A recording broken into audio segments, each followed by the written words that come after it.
جو لوگ ایمان لائے اور جنہوں نے عمل صالح کیے, جو ایمان لائے اور جنہوں نے نیک عمل کیے, فَلَهُمْ أَجْرٌ غَيْرُ مَمْنُونٍ, ان کے لیے ایسا اجر ہے جو کبھی ختم نہیں ہوگا, ان کے لیے ایسا انعام ہے جو کبھی ختم نہیں ہوگا. دونوں ضروری ہے. اور اکثر میں اس کی مثال دیتا ہوں موبائل اور سم سے. آپ کے پاس قیمتی سے قیمتی موبائل ہو, آپ کے پاس ایپل کا موبائل ہو, آپ کے پاس آئی فون ہو, آپ کے پاس Z6 Fold ہو, قیمتی سے قیمتی موبائل 1 لاکھ 1.5 لاکھ کا موبائل ہے آپ کے پاس, خرید کے لائیے آج اور لگائیے کان میں اور بولیے ہیلو ہیلو. ارے صاحب یہ تو آواز ہی نہیں جا رہی ہے, میری تو بات ہی نہیں ہو پائے گی. ارے میں نے تو موبائل بات کرنے کے لیے خریدا تھا, قیمتی موبائل, لیکن بیکار ہے اس وقت تک جب تک کہ آپ اس میں سم نہیں ڈالیں گے. بغیر سم کے موبائل چل جائے گا. قیمتی موبائل, لیکن جب تک اس میں سم نہیں پڑی ہوگی, آپ اپنے بھائی سے, آپ اپنے باپ سے, آپ دلی, کولکتہ, بامبے, مدراس, سعودی, کویت, دبئی, قطر, بحرین نہیں بات کر پائیں گے. اور آپ کے پاس اگر سم ہے کسی بھی کمپنی کی لے لو اور اس میں اچھا خاصا بیلنس بھی ڈال دو, 10,000 20,000 50,000 کا بیلنس بھی پڑا ہوا ہے اس میں, اور اس سم کو لے کر کان میں لگا کے کہو ہیلو ہیلو, وہ سم بھی بیکار ہے, کسی کام کی نہیں. آپ کہیے صاحب میں نے تو اس میں بیلنس بھی بڑھوا لیا ہے, پھر کیوں نہیں بات ہو رہی ہے؟ نہیں بات ہوگی. 1 لاکھ روپے کا بیلنس ڈال دو, سم بیکار. کیوں؟ کیونکہ وہ موبائل میں نہیں پڑی ہوئی ہے, باہر رہے گی, بیکار. جب اس سم کو موبائل میں ڈال دو گے تو وہ سم اپنا کام کرے گی. تو جس طرح موبائل کے لیے سم ضروری ہے اور سم کارڈ کے لیے موبائل ضروری ہے, اسی طریقے سے ایمان کے بعد عمل صالح ضروری ہے اور عمل صالح کے لیے ایمان ضروری ہے. ہمارے پاس ایمان ہے لیکن عمل صالح نہیں. ہمارے بھائیوں کے پاس, غیر مسلموں کے پاس عمل ہے لیکن ایمان نہیں. میرے بھائیوں, جو چیزیں ہمیں خسارے سے اور نقصان سے بچاتی ہیں ان میں ایمان اور عمل صالح بھی ہے. والعصر, زمانے کی قسم, ان الانسان لفی خسر, روئے زمین پر جتنے بھی لوگوں کو تم دیکھ رہے ہو سب کی سب نقصان میں ڈوبے ہوئے ہیں, سب کے سب نقصان میں ہیں, سب خسارے میں ہیں. لڑکا لڑکی, بڑا چھوٹا, مرد عورت, بوڑھا جوان, بچہ, سب نقصان میں. ہندو مسلم سکھ عیسائی یہودی کرسچن, جتنی بھی انسانیت کو تم دیکھ رہے ہو سارے کے سارے انسان نقصان میں اور ٹوٹے میں ہیں اور گھاٹے میں ہیں. جو انسان نقصان میں اور ٹوٹے میں ہیں اور گھاٹے میں ہیں, جو لوگ نقصان میں نہیں ہیں ان کو اللہ نے مستثنا کر دیا, ان کو اللہ نے الگ کر دیا. الا الذین آمنوا وعملوا الصالحات وتواصوا بالحق وتواصوا بالصبر. یہاں پر بھی اللہ رب العالمین ان 4 لوگوں میں 2 لوگ وہ بتلا رہا ہے جو ایمان لائے اور جنہوں نے نیک عمل کیا. یہ لوگ نقصان میں نہیں ہیں, یہ لوگ گھاٹے میں نہیں ہیں. الا الذین آمنوا وعملوا الصالحات, جو ایمان لائے اور جنہوں نے عمل صالح کیا وہ نقصان میں نہیں. تو ایمان بھی ضروری ہے اور عمل صالح بھی ضروری ہے. اب آئیے, ایمان کیا ہے؟ ایمان کے بہت سے درجے ہیں, ایمان کی بہت سی شاخائیں ہیں, ایمان کے بہت سے شعبے ہیں, اور میں ہر ایک شعبے پر نہیں چل سکتا. ساری ایمان کے سارے شعبے آپ کو 1.5-2 گھنٹے کی تقریر میں نہیں بتائے جا سکتے. اس لیے میں نے جو حدیث ابھی آپ کے سامنے پڑھی ہے اس حدیث کے اندر ایمان کے 3 شعبوں کا, ایمان کی 3 برانچز کا, ایمان کی 3 شاخاؤں کا ذکر ہوا ہے. انہی 3 شاخاؤں کا ذکر آج میں کروں گا اور یہ بتاؤں گا کہ یہ ایمان کا حصہ ہے. وہ کیا ہے 3 چیزیں؟ وعن ابی ہریرہ رضی اللہ تعالی عنہ عن النبی صلی اللہ علیہ وسلم قال, حضرت ابو ہریرہ رضی اللہ تعالی عنہ فرماتے ہیں, حضرت ابو ہریرہ رضی اللہ تعالیٰ عنہ فرماتے ہیں کہ نبی اکرم صلی اللہ علیہ وسلم نے فرمایا, الایمان بضع و 70 شعبۃ, ایمان کی 70 سے زیادہ شاخائیں ہیں. الایمان بضع و 70 شعبۃ, ایمان کی 70 سے زیادہ برانچز ہیں. 70 کا لفظ سے مراد 70 گنتی نہیں ہے، کوانٹٹی مراد نہیں ہے کہ 70 سے زیادہ شاخائیں ہیں، بلکہ یہاں اس سے مراد یہ ہے کہ ایمان کی بہت ساری شاخائیں ہیں، ایمان کی بہت سے شعبے ہیں۔ کبھی کبھی ہم لوگ بھی اپنی مادری زبان میں بولتے ہیں سدھر جاؤ، اور پھر دیکھا کہ نہیں سدھر رہا ہے کوئی آدمی، مان جاؤ اپنی حرکت سے، 50 جوتے لگاؤں گا تمہیں۔ تو یہ 50 جوتے لگانے کا مطلب یہ نہیں ہے کہ ہم گن کے 50 جوتے تمہیں لگائیں گے، بلکہ اس کا مطلب یہ ہے کہ ہم سخت سزا دیں گے تمہیں، ہم بہت زیادہ ماریں گے تمہیں، بہت زیادہ پیٹیں گے تمہیں ہم۔ تو یہاں 70 سے زیادہ کی جو گنتی بتائی گئی ہے اس کا مطلب بھی یہی ہے کہ ہم ایمان کے بہت زیادہ برانچز ہیں، ایمان کی بہت زیادہ شاخائیں ہیں، ان میں 3 شاخاؤں کا ذکر کیا ہے اللہ کے رسول نے۔ پہلی شاخ، پہلی برانچ، پہلا شعبہ اور پہلا درجہ، اور وہ درجہ سب سے افضل ہے، وہ کیا ہے؟ فَأَفْضَلُهَا قَوْلُ لَا إِلَٰهَ إِلَّا اللَّهُ، ایمان کا پہلا درجہ، ایمان کی پہلی شاخ، ایمان کا پہلا شعبہ لا الہ الا اللہ کہنا ہے، لا الہ الا اللہ کا کہنا۔ وَأَدْنَاهَا إِمَاطَةُ الْأَذَى عَنِ الطَّرِيقِ، ایمان کا دوسرا شعبہ، ایمان کی سب سے نچلی شاخ، یہ تو سب سے افضل شاخ ہو گئی لا الہ الا اللہ، سب سے کمتر درجہ اماطۃ الأذى عن الطریق، راستے سے تکلیف دہ چیز کو ہٹا دینا، راستے سے تکلیف دینے والی چیز پڑی ہو اس کو دور کر دینا۔ اور ایمان کا ایک اور درجہ جو بتایا اس حدیث کے اندر وہ ہے والحیاء شعبۃ من الایمان، حیا، شرم و حیا، یہ ایمان کا تیسرا درجہ، فرمایا یہ بھی ایمان کا ایک شعبہ، ایک شاخ ہے، والحیاء شعبۃ من الایمان، شرم و حیا بھی ایمان کا ایک درجہ ہے۔ اب سنیے، 3 چیزوں ہی کی وضاحت آج ہوگی۔ پہلی چیز فَأَفْضَلُهَا قَوْلُ لَا إِلَٰهَ إِلَّا اللَّهُ، سب سے افضل درجہ ایمان کا لا الہ الا اللہ کہنا ہے۔ اب لا الہ الا اللہ کہنے میں کیا لگ رہا ہے؟ لا الہ الا اللہ لو بس سب سے افضل ایمان مل گیا، سب سے افضل اور اعلیٰ درجہ حاصل ہو گیا؟ نہیں، لا الہ الا اللہ کہنے کا مطلب یہ ہے کہ لا الہ الا اللہ اپنے اندر جو تقاضے رکھتا ہے، آپ سے جو مطالبات ہیں اس کے، اس کو پورا کرنا، یہ ہے لا الہ الا اللہ کہنے کا مطلب۔ دیکھیے لا الہ الا اللہ اس کا معنی کیا ہوا؟ لا معبود الا اللہ، لا الہ الا اللہ اس کا تقاضا کیا ہے؟ لا مسجود الا اللہ، لا الہ الا اللہ اس کا معنی کیا ہے؟ لا موجود الا اللہ۔ سمجھ رہے ہیں؟ لا الہ الا اللہ یعنی لا معبود الا اللہ، اللہ کے علاوہ کوئی معبود نہیں ہے، یہ مانو۔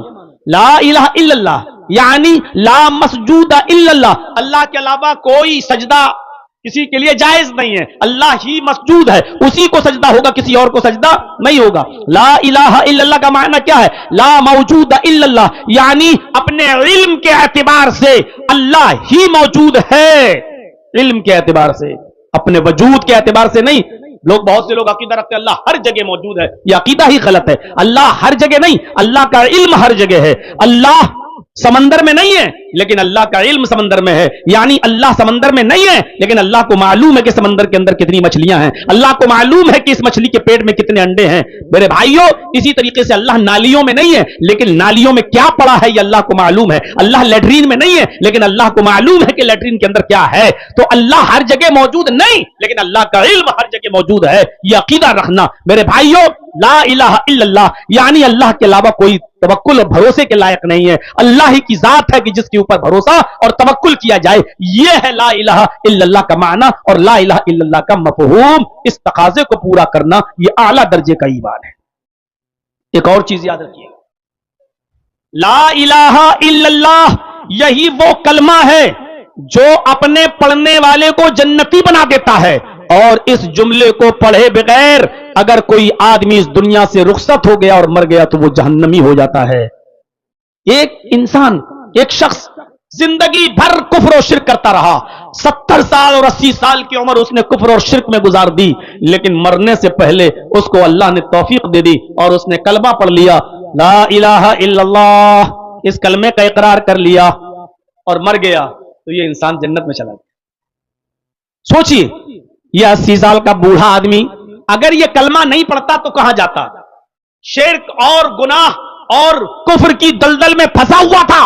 اگر یہ کلمہ نہ پڑھتا تو کہا جاتا 80 سال تک گناہ کرتا رہا, لیکن گناہ شرک کرتا رہا, اور شرک کرنے کے بعد جب توفیق ملی تو مرنے سے ایک دن پہلے یا مرنے والے دن اس نے کہہ دیا اشہد ان لا الہ الا اللہ, اللہ میں بہت گناہگار تھا, ہمیں معاف کر دے, تیرے علاوہ کوئی معبود نہیں. اس نے اقرار کیا اور اس کے بعد میں وہ مر گیا, جنت کا مستحق ہو گیا. کیوں؟ ان الاسلام یہدم ما کان قبلہ, اسلام لانے کے بعد اس نے اب تک جتنے بھی گناہ کیے سارے کے سارے گناہ معاف ہو گئے. اسلام لانے کے بعد اس نے جتنے بھی گناہ کیے سارے کے سارے گناہ مٹا دیے گئے. تو وہ آدمی جس نے کلمہ پڑھا اس کے سارے گناہ مٹ گئے, اب یہ آدمی جنت کا مستحق ہو گیا. اگر کلمہ نہ پڑھتا تو جہنم میں جاتا, کلمہ پڑھ لیا تو کہاں گیا؟ جنت کے اندر چلا گیا. اور ایسے ایک دو نہیں, کئی واقعات ہیں حدیث کی کتابوں میں لکھے ہیں کہ جنہوں نے کلمہ پڑھ لیا اور کلمہ پڑھنے کے بعد ایک وقت کی بھی نماز نہیں پڑھی, ایک دن کا بھی روزہ نہیں رکھا, ایک بھی حج نہیں کیا, کوئی بھی اچھا کام نہیں کیا, اور وہ آدمی جنت کے اندر چلا گیا, یعنی اسی دن مر گیا. کلمہ پڑھتے ہی اس کا انتقال ہو گیا. انتقال کلمہ پڑھنے کے بعد نماز کا وقت ہی نہیں آیا کہ وہ نماز پڑھ لیتا, رمضان کا مہینہ بھی نہیں آیا کہ وہ روزہ رکھ لیتا, حج کا سیزن بھی نہیں آیا کہ وہ حج کر لیتا, زندگی بھر گناہ کرتا رہا, کلمہ پڑھا میرے بھائی اور اسلام کا مستحق ہو گیا, اس لیے کہ اس کو نماز کا موقع ہی نہیں ملا, روزہ رکھنے کا ٹائم ہی نہیں ملا. آئیے میں آپ کو ایک واقعے کی طرف لے کے چلنا چاہتا ہوں. صحیح بخاری کے اندر وہ واقعہ درج ہے جب اللہ کے نبی جناب محمد رسول اللہ صلی اللہ علیہ وسلم نے خیبر کا محاصرہ کر لیا. خیبر ایک قلعہ تھا, اس قلعے کے اندر یہودی رہا کرتے تھے. جب محمد رسول اللہ صلی اللہ علیہ وسلم نے خیبر کا محاصرہ کر لیا اور چاروں طرف سے آپ اور آپ کے صحابہ نے خیبر کو گھیر لیا, اس وقت خیبر کا ایک یہودی جو بکریوں کا چرانے والا تھا, وہ کسی جنگل میں بکریوں کو چرانے کے لیے گیا ہوا تھا جس کا نام اسود تھا. اس کا نام اسود تھا. وہ بکریوں کو چرانے کے لیے گیا ہوا تھا. جب وہ بکریاں لے کر آیا تو اس نے کیا دیکھا؟ اس نے دیکھا کہ چاروں طرف سے خیبر کو گھیر لیا گیا ہے. محمد اور اس کے ساتھیوں نے خیبر کو, اس قلعے کو چاروں طرف سے گھیر لیا ہے. تو صحابہ سے پوچھنے لگا کہ تمہارے نبی کہاں ہیں؟ محمد رسول اللہ صلی اللہ علیہ وسلم. وہ یہودی اسود پوچھ رہا ہے. صحابہ نے کہا کہ وہ خیمہ لگا ہوا ہے, پردہ دیکھ رہے ہو نا, اس پردے کو ہٹانا تمہیں محمد رسول اللہ دکھ جائیں گے. اس کے ذہن میں یہ تصور تھا کہ محمد رسول اللہ جن کے صحابہ بہت عزت کرتے ہیں, کئی باڈی گارڈ ہوں گے محمد رسول اللہ کے پاس, ایک اعلی قالین بچھی ہوگی, بڑی عزت کے ساتھ بیٹھے ہوں گے, چاروں طرف ان کے باڈی گارڈ ہوں گے. اسود یہی تصور کرتا تھا کہ محمد رسول اللہ صلی اللہ علیہ وسلم کی کیفیت یہی ہوگی. جب وہ خیمے کی طرف آگے بڑھتا ہے, جب وہ آگے کی طرف جاتا ہے اور پردہ ہٹاتا ہے, تو کیا دیکھتا ہے کہ محمد رسول اللہ صلی اللہ علیہ وسلم کچی زمین پر ایک چٹائی بچھا کر اسی کے اوپر بیٹھے ہوئے ہیں. کچی زمین پر, جیسے یہی آپ لوگوں کی جو کچی زمین ہے, ایسی کچے فرش پر کچی زمین کے اوپر کھجور کے پتوں کی چٹائی بچھا کر اسی کے اوپر بیٹھے ہوئے ہیں. وہ لوٹ کر صحابہ کے پاس آیا اور کہنے لگا کہ تم نے کس آدمی کے پاس مجھے بھیجا ہے؟ مجھے کسی معمولی آدمی سے نہیں, مجھے تمہارے نبی جناب محمد رسول اللہ صلی اللہ علیہ وسلم سے ملنا ہے. فرمایا بھائی اس خیمے میں محمد رسول اللہ ہی ہیں, جاؤ ملو. اسود اب خیمے کا پردہ ہٹاتا ہے اور محمد رسول اللہ سے عرض کرتا ہے کہ میں اسود ہوں, اسی قلعے کا رہنے والا ہوں جس قلعے کو آپ اور آپ کے صحابہ نے چاروں طرف سے گھیر لیا ہے. آپ سے کچھ بات کرنے کے لیے میں آیا ہوں. آپ نے ان کو اندر آنے کی اجازت دی. آؤ. جب اندر گئے, اسود جب اندر گیا تو اللہ کے نبی نے اس کو کہا بیٹھ جاؤ چٹائی پر. جب وہ بیٹھ گیا تو آپ نے کہا بتاؤ اسود کیسے آنا ہوا تمہارا؟ کہا کہ میں کیا حقیقت میں محمد رسول اللہ سے مل رہا ہوں؟ فرمایا جی میں ہی محمد ہوں, عبداللہ کا بیٹا ہوں اور اللہ کا رسول ہوں, لہذا میں ہی محمد ابن عبداللہ ہوں اور میں محمد رسول اللہ بھی ہوں. کہا کہ آپ کی دعوت کیا ہے؟